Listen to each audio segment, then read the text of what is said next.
साथियों, आज संविधान निर्माता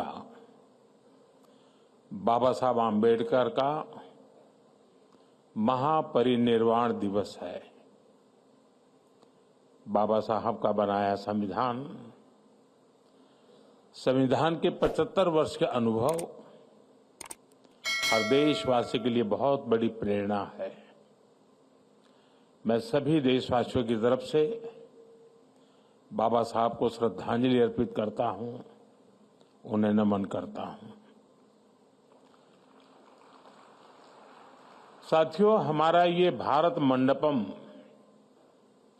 बीते 2 वर्षों में अनेक राष्ट्रीय अंतर्राष्ट्रीय कार्यक्रमों का साक्षी रहा है। यहां हमने G20 का इतना बड़ा और सफल आयोजन देखा, लेकिन आज का आयोजन और भी विशेष है। आज दिल्ली पूर्वोत्तरमय हो गई है। पूर्वोत्तर के विविधता भरे रंग आज राजधानी में एक सुंदर सा इंद्रधनुष बना रहे हैं। आज हम यहां पर पहला अष्टलक्ष्मी महोत्सव मनाने के लिए इकट्ठा हुए हैं। आने वाले 3 दिन तक ये महोत्सव हमारे नॉर्थ ईस्ट का सामर्थ्य पूरे देश को दिखाएगा, पूरे विश्व को दिखाएगा। यहां व्यापार कारोबार से जुड़े समझौते होंगे। नॉर्थ ईस्ट के उत्पादों से दुनिया परिचित होगी। नॉर्थ ईस्ट का कल्चर, वहां की कुजीन आकर्षण का केंद्र होगा। नॉर्थ ईस्ट के जो हमारे अचीवर्स हैं, जिनमें से अनेक पद्म पुरस्कार विजेता यहां मौजूद हैं, इन सभी की प्रेरणा के रंग बिखरेंगे। ये पहला और अनोखा आयोजन है जब इतने बड़े स्तर पर नॉर्थ ईस्ट में निवेश के द्वार खुल रहे हैं। ये नॉर्थ ईस्ट के किसानों, कारीगरों, शिल्पकारों के साथ साथ दुनिया भर के निवेशकों के लिए भी एक बेहतरीन अवसर है। नॉर्थ ईस्ट का पोटेंशियल क्या है, ये हम यहां जो प्रदर्शनी लगी है, यहां जो हाट बाजार में भी अगर जाएंगे तो हम अनुभव कर सकते हैं उसकी विविधता, उसके सामर्थ्य को। मैं अष्टलक्ष्मी महोत्सव के आयोजकों को, नॉर्थ ईस्ट के सभी राज्यों के निवासियों को, यहां आए सभी निवेशकों को, यहां आने वाले सभी अतिथियों को बधाई देता हूं, अपनी शुभकामनाएं देता हूं। साथियों, बीते 100-200 साल के कालखंड को देखें तो हमने पश्चिम की दुनिया का, वेस्टर्न वर्ल्ड का एक उभार देखा। आर्थिक, सामाजिक और राजनीतिक हर स्तर पर दुनिया में पश्चिमी क्षेत्र की एक छाप रही है और संयोग से भारत में भी हमने देखा है कि जो हमारा देश को अगर हम देखें नक्शा पूरा, तो पश्चिमी क्षेत्र ने भारत की ग्रोथ स्टोरी में बड़ी भूमिका निभाई है। इस वेस्ट सेंट्रिक कालखंड के बाद अब कहा जाता है कि 21वीं सदी ईस्ट की है, एशिया की है, पूर्व की है, भारत की है।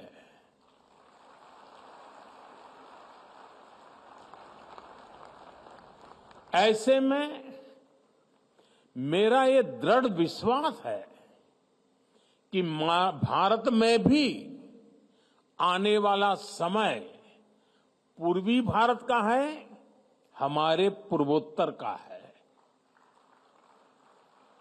बीते दशकों में हमने मुंबई, अहमदाबाद, दिल्ली, चेन्नई, बेंगलुरु, हैदराबाद ऐसे बड़े शहरों को उभरते देखा है। आने वाले दशकों में हम गुवाहाटी, अगरतला, इम्फाल, ईटानगर, गंगटोक, कोहिमा, शिलांग और आइजोल जैसे शहरों का नया सामर्थ्य देखने वाले हैं। और उसमें अष्टलक्ष्मी जैसे इन आयोजनों की बहुत बड़ी भूमिका होगी। साथियों, हमारी परंपरा में मां लक्ष्मी को सुख, आरोग्य और समृद्धि की देवी कहा जाता है। जब भी लक्ष्मी जी की पूजा होती है तो हम उनके 8 रूपों को पूजते हैं। आदि लक्ष्मी, धन लक्ष्मी, धान्य लक्ष्मी, गज लक्ष्मी, संतान लक्ष्मी, वीर लक्ष्मी, विजय लक्ष्मी और विद्या लक्ष्मी। इसी तरह भारत के पूर्वोत्तर में 8 राज्यों की अष्टलक्ष्मी विराजमान है।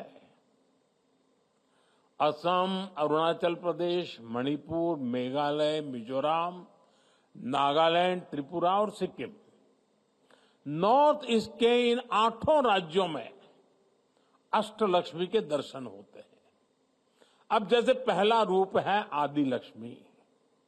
हमारे नॉर्थ ईस्ट के हर राज्य में आदि संस्कृति का सशक्त विस्तार है। नॉर्थ ईस्ट के हर राज्य में अपनी परंपरा, अपनी संस्कृति का उत्सव मनाया जाता है। मेघालय का चेरी ब्लॉसम फेस्टिवल, नागालैंड का हार्नबिल फेस्टिवल, अरुणाचल का ऑरेंज फेस्टिवल, मिजोरम का चपचार कूट फेस्टिवल, असम का बिहू, मणिपुरी नृत्य, कितना कुछ है नॉर्थ ईस्ट में। साथियों, दूसरी लक्ष्मी धन लक्ष्मी, यानी प्राकृतिक संसाधन का भी नॉर्थ ईस्ट पर भरपूर आशीर्वाद है। आप भी जानते हैं, नॉर्थ ईस्ट में खनिज, तेल, चाय के बागान और बायोडायवर्सिटी का अद्भुत संगम है। वहां रिन्यूएबल एनर्जी का बहुत बड़ा पोटेंशियल है। धन लक्ष्मी का ये आशीर्वाद पूरे नॉर्थ ईस्ट के लिए वरदान है।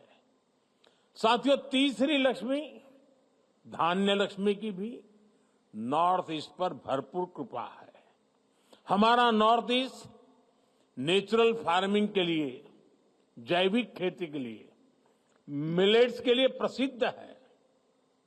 हमें गर्व है कि सिक्किम भारत का पहला पूर्ण जैविक राज्य है। नॉर्थ ईस्ट में पैदा होने वाले चावल, बांस, मसाले और औषधीय पौधे वहां कृषि की शक्ति को दिखाते हैं। आज का भारत दुनिया को हेल्दी लाइफस्टाइल से जुड़े हुए, न्यूट्रिशन से जुड़े हुए जो सॉल्यूशन देना चाहता है, उसमें नॉर्थ ईस्ट की बड़ी भूमिका है। साथियों, अष्टलक्ष्मी की चौथी लक्ष्मी है गजलक्ष्मी। गजलक्ष्मी कमल पर विराजमान है और उनके आसपास हाथी है। हमारे नॉर्थ ईस्ट में विशाल जंगल है। काजीरंगा, मानस मेहाओ जैसे नेशनल पार्क और वाइल्ड लाइफ सेंचुरी है, वहां अद्भुत गुफाएं हैं, आकर्षक झीलें हैं। गजलक्ष्मी का आशीर्वाद नॉर्थ ईस्ट को दुनिया का सबसे शानदार टूरिज्म डेस्टिनेशन बनाने का सामर्थ्य रखता है।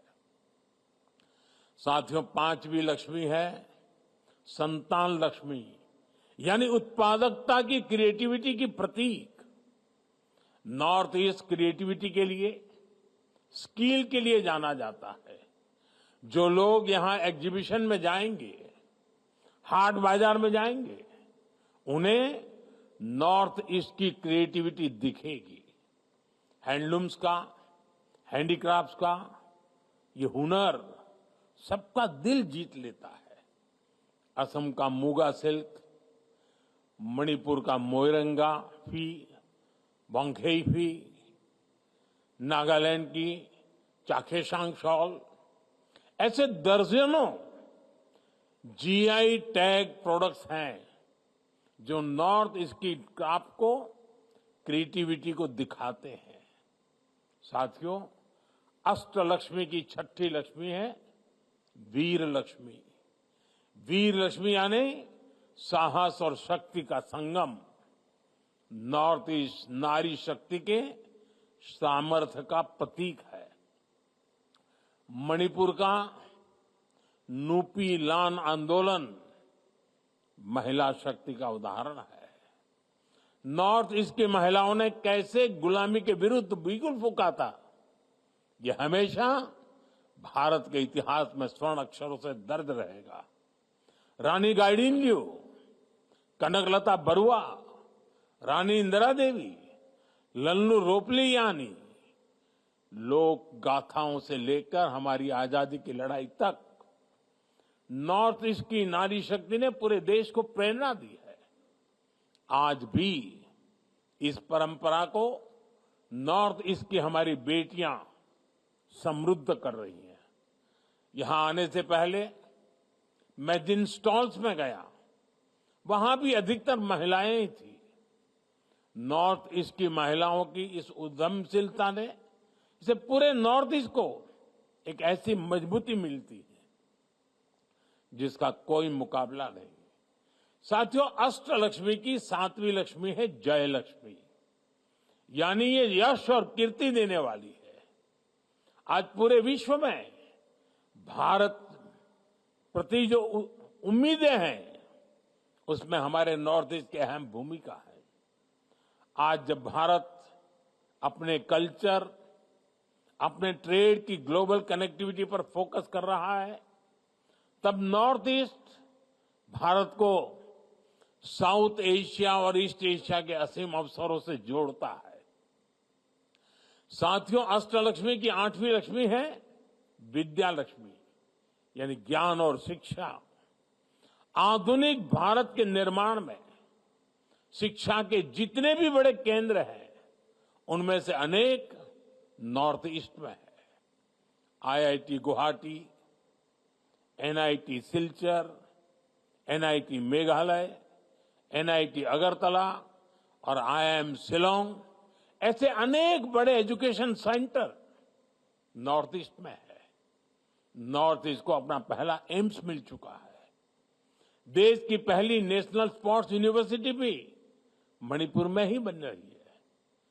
मैरी कॉम, वाईचुंग भूटिया, मीराबाई चानू, लवलीना, सरिता देवी, ऐसे कितने ही स्पोर्ट्स पर्सन नॉर्थ ईस्ट ने देश को दिए हैं। आज नॉर्थ ईस्ट टेक्नोलॉजी से जुड़े स्टार्टअप्स, सर्विस सेंटर्स और सेमीकंडक्टर जैसे उद्योगों में भी आगे आने लगा है। इनमें हजारों नौजवान काम कर रहे हैं, यानी विद्या लक्ष्मी के रूप में ये रीजन युवाओं के लिए शिक्षा और कौशल का बड़ा केंद्र बन रहा है। साथियों, अष्टलक्ष्मी महोत्सव नॉर्थ ईस्ट के बेहतर भविष्य का उत्सव है। ये विकास के नूतन सूर्योदय का उत्सव है, जो विकसित भारत के मिशन को गति देने वाला है। आज नॉर्थ ईस्ट में इन्वेस्टमेंट के लिए इतना उत्साह है। बीते एक दशक में हम सब ने नॉर्थ ईस्ट रीजन के विकास की एक अद्भुत यात्रा देखी है, लेकिन यहां तक पहुंचना सरल नहीं था। नॉर्थ ईस्ट के राज्यों को भारत की ग्रोथ स्टोरी के रूप साथ जोड़ने के लिए हमने हर संभव कदम उठाए हैं। लंबे समय तक हमने देखा है कि विकास को भी कैसे वोटों की संख्या से तोला गया। नॉर्थ ईस्ट के राज्यों के पास वोट कम थे, सीटें कम थी, इसलिए पहले की सरकारों द्वारा वहां के विकास पर भी ध्यान नहीं दिया गया। ये अटल जी की सरकार थी जिसने नॉर्थ ईस्ट के विकास के लिए पहली बार अलग मंत्रालय बनाया। साथियों, बीते दशक में हमने मन से प्रयास किया कि दिल्ली और दिल, इससे दूरी का जो भाव है वो कम होना चाहिए। केंद्र सरकार के मंत्री 700 से अधिक बार नॉर्थ ईस्ट के राज्यों में गए हैं, लोगों के साथ वहां लंबा समय गुजारा है। इससे सरकार का नॉर्थ ईस्ट के साथ, उसके विकास के साथ एक इमोशनल कनेक्ट भी बना है। इससे वहां के विकास को अद्भुत गति मिली है। मैं एक आंकड़ा देता हूं। नॉर्थ ईस्ट के विकास को गति देने के लिए 90 के दशक में एक पॉलिसी बनाई गई थी। इसके तहत केंद्र सरकार के 50 से ज्यादा मंत्रालयों को अपने बजट का 10% नॉर्थ ईस्ट में निवेश करना पड़ता था। इस नीति के बनने के बाद से लेकर साल 2014 तक जितना बजट नॉर्थ ईस्ट को मिला है, उससे कहीं अधिक हमने सिर्फ बीते 10 सालों में दिया है। बीते दशक में एक स्कीम के तहत ही 5 लाख करोड़ रुपए से अधिक नॉर्थ ईस्ट में खर्च किया गया है। ये नॉर्थ ईस्ट को लेकर वर्तमान सरकार की प्राथमिकता दिखाता है। साथियों, इस स्कीम के अलावा भी हमने कई बड़ी स्पेशल योजनाएं नॉर्थ ईस्ट के लिए शुरू की है। PM divine, special infrastructure development scheme और नॉर्थ ईस्ट वेंचर फंड। इन स्कीम से रोजगार के अनेक नए अवसर बने हैं। हमने नॉर्थ ईस्ट के इंडस्ट्रियल पोटेंशियल को बढ़ावा देने के लिए उन्नति स्कीम भी शुरू की है। नए उद्योगों के लिए बेहतर माहौल बनेगा तो नए रोजगार भी बनेंगे। अब जैसे सेमीकंडक्टर का सेक्टर भारत के लिए भी नया है, इस नए सेक्टर को गति देने के लिए भी हमने नॉर्थ ईस्ट को, असम को चुना है। नॉर्थ ईस्ट में जब इस प्रकार की नई इंडस्ट्री लगेगी तो देश और दुनिया के निवेशक वहां नई संभावनाएं तलाशेंगे। साथियों, नॉर्थ ईस्ट को हम इमोशन, इकोनॉमी और इकोलॉजी, इस त्रिवेणी से जोड़ रहे हैं। नॉर्थ ईस्ट से हम सिर्फ इंफ्रास्ट्रक्चर नहीं बना रहे, बल्कि भविष्य की एक सशक्त नींव तैयार कर रहे हैं। बीते दशकों में नॉर्थ ईस्ट की बहुत बड़ी चुनौती रही थी कनेक्टिविटी। दूर सुदूर के शहरों में पहुंचने के लिए कई कई दिन और हफ्ते लग जाते थे। हालत ये थी कि ट्रेन की सुविधा तक कई राज्यों में नहीं थी। इसलिए 2014 के बाद हमारी सरकार ने फिजिकल इंफ्रास्ट्रक्चर पर भी और सोशल इंफ्रास्ट्रक्चर पर भी बहुत ज्यादा फोकस किया। इससे नॉर्थ ईस्ट में इंफ्रास्ट्रक्चर की क्वालिटी और लोगों के जीवन की क्वालिटी दोनों में जबरदस्त सुधार हुआ। हमने प्रोजेक्ट्स के इम्प्लीमेंटेशन को भी तेज किया। कई वर्षों से चल रहे प्रोजेक्ट पूरे किए गए। आप बोगीबील ब्रिज का ही उदाहरण लीजिए।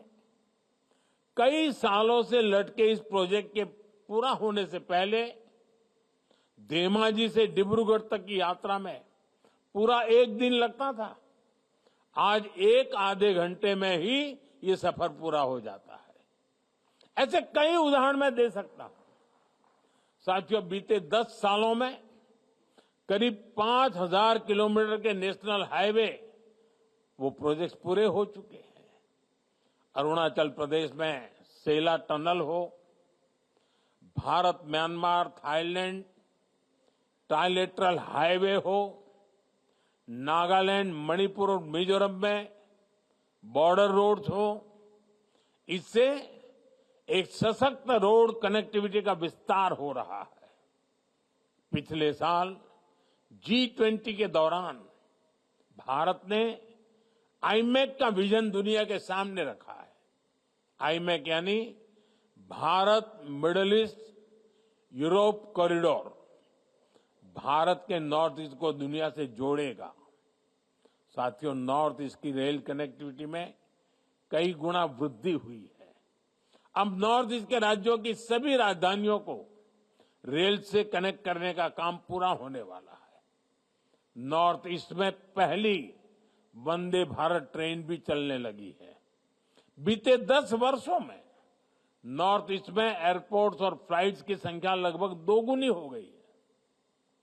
ब्रह्मपुत्र और बराक नदियों पर वाटरवे बनाने का काम चल रहा है। सबरूम लैंड पोर्ट से भी वाटर कनेक्टिविटी बेहतर हो रही है। साथियों, मोबाइल और गैस पाइपलाइन कनेक्टिविटी को लेकर भी तेज गति से काम हो रहा है। नॉर्थ ईस्ट के हर राज्य को नॉर्थ ईस्ट गैस ग्रिड से जोड़ा जा रहा है। वहां 1600 किलोमीटर से अधिक लंबी गैस पाइपलाइन बिछाई जा रही है। इंटरनेट कनेक्टिविटी पर भी हमारा जोर है। नॉर्थ ईस्ट के राज्यों में 2600 से अधिक मोबाइल टावर लगाए जा रहे हैं। 13,000 किलोमीटर से अधिक का ऑप्टिकल फाइबर नॉर्थ ईस्ट में बिछाया गया है।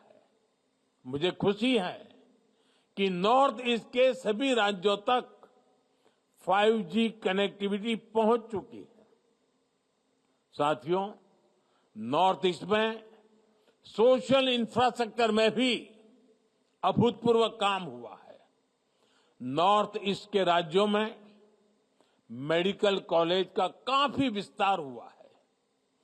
कैंसर जैसी बीमारियों के इलाज के लिए भी अब वहीं पर आधुनिक सुविधाएं बन रही है। आयुष्मान भारत योजना के तहत नॉर्थ ईस्ट के लाखों मरीजों को मुफ्त इलाज की सुविधा मिली है। चुनाव के समय मैंने आपको गारंटी दी थी कि 70 वर्ष की आयु के ऊपर के बुजुर्गों को मुफ्त इलाज मिलेगा। आयुष्मान वय वंदना कार्ड से सरकार ने अपनी ये गारंटी भी पूरी कर दी है। साथियों, नॉर्थ ईस्ट की कनेक्टिविटी के अलावा हमने वहां के ट्रेडिशन, टेक्सटाइल और टूरिज्म पर भी बल दिया है। इसका फायदा ये हुआ कि देशवासी अब नॉर्थ ईस्ट को एक्सप्लोर करने के लिए बड़ी संख्या में आगे आ रहे हैं। बीते दशक में नॉर्थ ईस्ट जाने वाले पर्यटकों की संख्या भी करीब करीब दोगुनी हो चुकी है। निवेश और पर्यटन बढ़ने से वहां नए बिजनेस बने हैं, नए अवसर बने हैं। इंफ्रास्ट्रक्चर से इंटीग्रेशन, कनेक्टिविटी से क्लोजनेस, इकोनॉमिक से इमोशनल, इस पूरी यात्रा ने नॉर्थ ईस्ट के विकास को, अष्टलक्ष्मी के विकास को नई ऊंचाई पर पहुंचा दिया है। साथियों, आज भारत सरकार की बहुत बड़ी प्राथमिकता अष्टलक्ष्मी राज्य के युवा है। नॉर्थ ईस्ट का नौजवान हमेशा से विकास चाहता है। बीते 10 वर्षों से नॉर्थ ईस्ट के हर राज्य में स्थायी शांति के प्रति एक अभूतपूर्व जन समर्थन दिख रहा है। केंद्र और राज्य सरकारों के प्रयासों से हजारों नौजवानों ने हिंसा का रास्ता छोड़ा है और विकास का नया रास्ता अपनाया है। बीते दशक में नॉर्थ ईस्ट में अनेक ऐतिहासिक शांति समझौते हुए हैं। राज्यों के बीच भी जो सीमा विवाद थे, उनमें भी काफी सौहार्दपूर्ण ढंग से प्रगति हुई है। इससे नॉर्थ ईस्ट में हिंसा के मामलों में बहुत कमी आई है। अनेक जिलों में से आफवाह को हटाया जा चुका है। हमें मिलकर अष्टलक्ष्मी का नया भविष्य लिखना है और इसके लिए सरकार हर कदम उठा रही है। साथियों, हम सभी की ये आकांक्षा है कि नॉर्थ ईस्ट के प्रोडक्ट्स दुनिया के हर बाजार तक पहुंचने चाहिए। इसलिए हर जिले के प्रोडक्ट्स को वन डिस्ट्रिक्ट वन प्रोडक्ट अभियान के तहत प्रमोट किया जा रहा है। नॉर्थ ईस्ट के अनेक उत्पादों को हम यहां लगी प्रदर्शनियों में ग्रामीण हाट बाजार में देख सकते हैं, खरीद सकते हैं।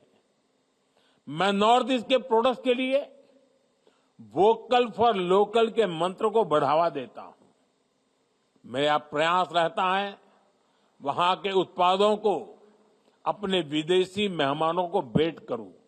इससे आपकी इस अद्भुत कला, आपके क्राफ्ट को इंटरनेशनल स्तर पर पहचान मिलती है। मैं देशवासियों से, दिल्ली वासियों से भी आग्रह करूंगा कि नॉर्थ ईस्ट के प्रोडक्ट्स को अपनी लाइफस्टाइल का हिस्सा बनाएं। साथियों, आज मैं आप सभी को, वैसे कितने कुछ सालों से लगातार हमारे नॉर्थ ईस्ट के भाई बहन वहां जरूर जाते हैं। आपको पता है, गुजरात के पोरबंदर में, पोरबंदर के पास माधवपुर, वहां एक मेला होता है। उस माधवपुर मेले का मैं अग्रिम निमंत्रण देता हूं। माधवपुर मेला भगवान कृष्ण और देवी रुक्मणी के विवाह का उत्सव है और देवी रुक्मणी तो नॉर्थ ईस्ट की ही बेटी है। मैं पूर्वोत्तर के अपने सभी परिवारजनों को अगले वर्ष होने वाले मार्च अप्रैल में होता है रामनवमी के साथ, उस मेले में शामिल होने का भी आग्रह करूंगा और मैं चाहूंगा उस समय भी ऐसा ही एक हाट गुजरात में लगाया जाए ताकि वहां भी बहुत बड़ा मार्केट मिले और हमारे नॉर्थ ईस्ट के भाई बहन जो चीजें बनाते हैं उनको कमाई भी हो। भगवान कृष्ण और अष्टलक्ष्मी के आशीर्वाद से हम जरूर नॉर्थ ईस्ट को 21वीं सदी में विकास का एक नया प्रतिमान स्थापित करते हुए देखेंगे। इसी कामना के साथ मैं अपनी बात समाप्त करता हूं। मैं इसको बड़ी सफलता के लिए शुभकामनाएं देता हूं। बहुत बहुत धन्यवाद।